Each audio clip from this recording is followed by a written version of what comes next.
আজ ৯ ফেব্রুয়ারি ক্যালেন্ডারের পাতায় সাধারণ একটা দিন হতে পারে, কিন্তু বাংলাদেশের ক্রিকেট প্রেমীদের কাছে এটা জাতীয় আবেগ দিবস। আজ থেকে ঠিক ৬ বছর আগে ২০২০ সালের এই দিনে দক্ষিণ আফ্রিকার পচেপস্ট্রুমে রচিত হয়েছিল এক মহাকাব্য। লাল সবুজের জার্সি গায়ে ১১ জন কিশোর বুঝিয়ে দিয়েছিল স্বপ্ন কেবল দেখার জন্য নয়, ছিনিয়ে নেওয়ার জন্য। প্রতিপক্ষকে ভারত, যারা কিনা ৪ বারের চ্যাম্পিয়ন, আর মাঠে নামার আগেই যাদের ভাবভাব দেখে মনে হচ্ছিল ট্রফিটা তাদের পকেটেই আছে।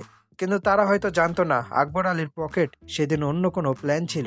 টস জিতে আকবর যখন বোলিং নিলেন, অনেকে হয়তো ভ্রুকুচকে ছিলেন, কিন্তু আমাদের পেসাররা সেদিন আগুন ঝরাচ্ছিলেন। অভিষেক দাস, শরীফুল ইসলাম আর তানজিম সাকিবরা মিলে ভারতীয় ব্যাটিং লাইন আপকে এমনভাবে চেপে ধরল যে ১৭৭ রানে তাদের দম্ভ ধুলোয় মিশে গেল।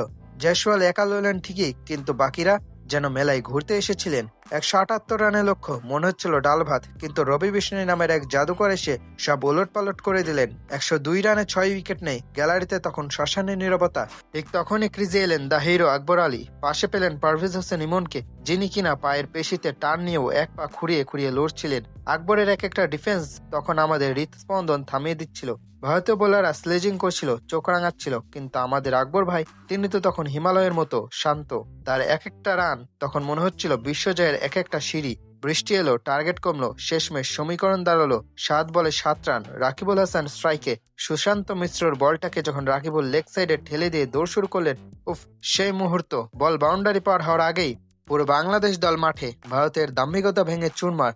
আর আমরা তখন বিশ্ব চ্যাম্পিয়ন। মনে আছে সেই দৃশ্যটা? জয়ের পর আমাদের ছেলেদের সেই বাঁধ ভাঙা উদযাপন। ভারতীয়রা মাঠে একটু বেশি গরম দেখাচ্ছিল, কিন্তু দিন শেষে বাঘের বাচ্চারা গর্জন করে মাঠ ছেড়েছে। আজ ৬ বছর হয়ে গেল আকবর, রাকিবুল, শরীফুলদের সেই রূপকথার গল্প আজও আমাদের চোখে জল আনে।